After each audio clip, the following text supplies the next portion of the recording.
तो इस वीडियो में हम देखेंगे कि पेजेस कैसे क्रिएट करें।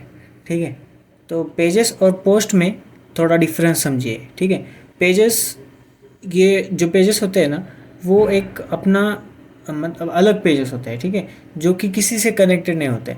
और मतलब पेजेस पे हम अलग अलग चीज़ें शो करते हैं। जैसे कि पेजेस होते हैं कॉन्टैक्ट अस और अबाउट अस और प्राइवेसी, और इस तरीके से पेजेस, इनको मतलब ये वेबसाइट में पेजेस का काम करते हैं। ठीक है, लेकिन जो पोस्ट होते हैं ना, वो जैसे कि हम अलग अलग पोस्ट करते हैं सोशल मीडिया पे, लिंक्डइन पर या फिर इंस्टाग्राम पर, तो हमारे एक अलग अलग पोस्ट क्रिएट होते जाते हैं।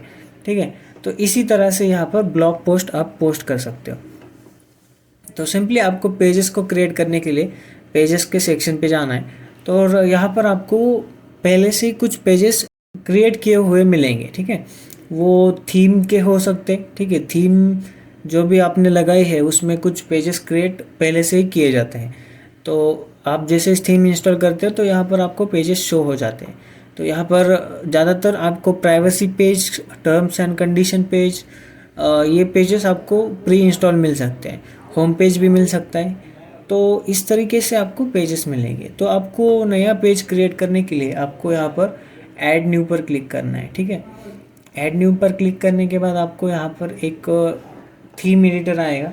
अब ये जो एडिटर है वो क्लासिक एडिटर है, इसे हम गुटनबर्ग एडिटर कहते हैं। तो ये वर्डप्रेस का जो भी डिफ़ॉल्ट एडिटर हम बोल सकते हैं इसको, कि वो पहले से ही यहाँ पर लगा हुआ होता है। ठीक है, तो यहाँ पर आप टाइटल डाल सकते हो। तो मैं डालता हूँ टाइटल होम। ठीक है, होम पेज हम बनाने वाले हैं।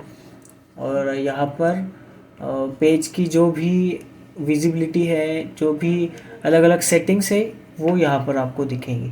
ठीक है, तो यहाँ पर देखिए पेज सेटिंग्स और page attribute, discussion, featured image, तो ये सब हम बाद में देखेंगे एसईओ के टाइम पे।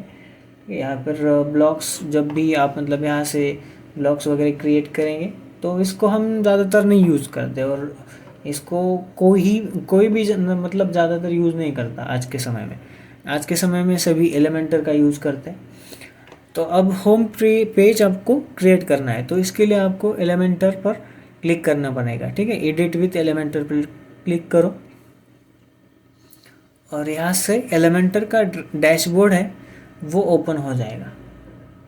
तो इस तरीके से ये पेज दिखता है। ठीक है, अब ये पेज हम मतलब एडिट कर सकते हैं इसको। यहाँ पर आप अगर प्लस के आइकन पे क्लिक करेंगे तो यहाँ पर आपको सेक्शंस मिलेंगे, जैसे कि हमने सिस्टम आईओ में देखा था कि अलग अलग सेक्शंस होते हैं, उसमें रोज़ होते हैं।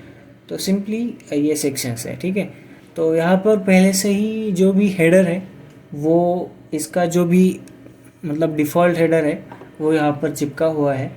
तो हम देखेंगे कि हेडर को किस तरह से बनाएं अगले वीडियो में। तो यहाँ पर हम मतलब पेजेस इस तरह से क्रिएट कर सकते हैं, और यहाँ से हम पेजेस क्रिएट करेंगे। ठीक है, तो पूरा एक पेज हम क्रिएट मतलब पूरी वेबसाइट क्रिएट करेंगे हम तो अगले वीडियो में। ठीक है, तो अभी सिर्फ पेजेस इस तरह से क्रिएट होते हैं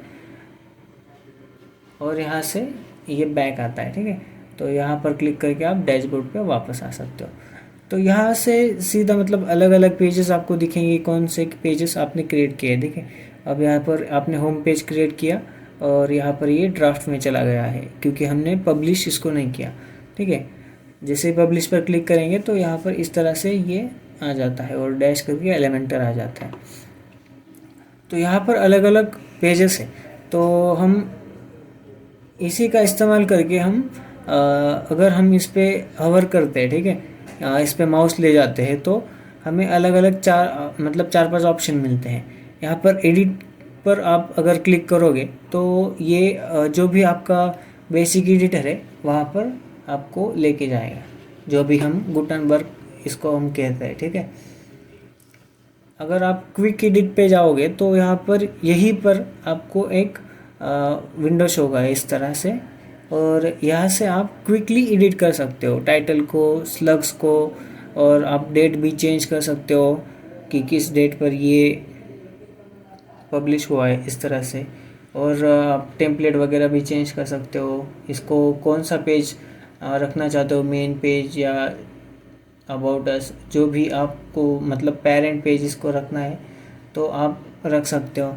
ठीक है, यहाँ पर आप मतलब पासवर्ड भी दे सकते हो, इसको प्राइवेट बना सकते हो। ठीक है, तो इस तरह से यहाँ पर डायरेक्टली आप पब्लिश और पेंडिंग पर भी दे सकते हो। अब ज़्यादातर ये बहुत सारे लोग एक वेबसाइट पर काम करने के बाद मतलब इसी चीज़ का इस्तेमाल करते हैं। ठीक है, ये स्टेटस वगैरह का और टेम्पलेट वगैरह का, तो हमें अभी ज़्यादातर इसकी ज़रूरत नहीं होती। तो अगर आपको डिलीट करना है तो यहाँ पर ट्रैश का बटन आता है, ट्रैश पे अगर आप क्लिक करोगे, देखो यहाँ पर ट्रैश पर मैं क्लिक करता हूँ तो यहाँ पर ट्रैश में वो जमा हो जाता है। ठीक है, इससे भी आप मतलब डायरेक्टली परमानेंटली डिलीट भी कर सकते हो या फिर रिस्टोर भी कर सकते हो। ठीक है, एक तरह से डस्टबिन की तरह काम करता है ये। तो यहाँ पर आपको प्रीव्यू का ऑप्शन दिखेगा, यहाँ पर व्यू का ऑप्शन दिखेगा अगर आपका पेज पब्लिश है, अगर नहीं पब्लिश है तो प्रीव्यू का ऑप्शन दिखेगा। ठीक है, प्रीव्यू मतलब डायरेक्टली इस पेज को देखना कि किस तरह से ये पेज दिख रहा है। ठीक है, अब एडिट विथ एलिमेंटर पर क्लिक करोगे तो डायरेक्टली वो एलिमेंटर के मतलब पेज पर जो भी डैशबोर्ड है उस पर लेके जाएगा, तो यहाँ से आप एडिट कर सकते हो। ठीक, कोई भी वेबसाइट अगर आप लेते हो बनाने के लिए तो पहले तो आप सारे पेजेस बना लो। ठीक है, जैसे कि आप कोई वेबसाइट बना रहे हो, ठीक, उसमें जैसे कि हम ले सकते हैं, आप रेस्टोरेंट की वेबसाइट बना रहे हो, ठीक है, बार रेस्टोरेंट जो भी है, तो उसमें कौन कौन सी पेजेस की ज़रूरत पड़ेगी। पहले तो होम पेज ज़रूरी है, फिर प्राइवेसी पेज आता है। प्राइवेसी पेज आपको बनाना ही पड़ता है क्योंकि गूगल की रिक्वायरमेंट है। ठीक है, फिर कॉन्टैक्ट वाला पेज, फिर आता है सर्विसेज वाला पेज। ठीक है, सर्विसेज में आप सब पेजेस में आप अलग अलग सर्विसेज जो भी होती है, डिनर, फिर लंच और फिर ब्रेकफास्ट, इनके अलग अलग पेजेस बना सकते हो। और फिर आता है बुकिंग का, ठीक है, टेबल बुकिंग, तो इसमें आप बुकिंग का पेज बना सकते हो।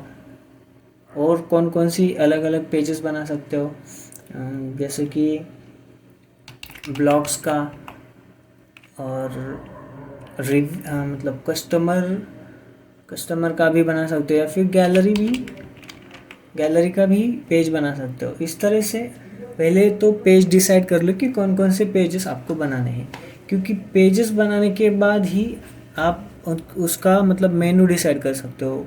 ठीक है, मेनू में पेजेस ऐड कर सकते हो, वो सब कुछ आपको हेडर में काम आएगा। ठीक है, तो इस तरीके से आप पेजेस बना सकते हो।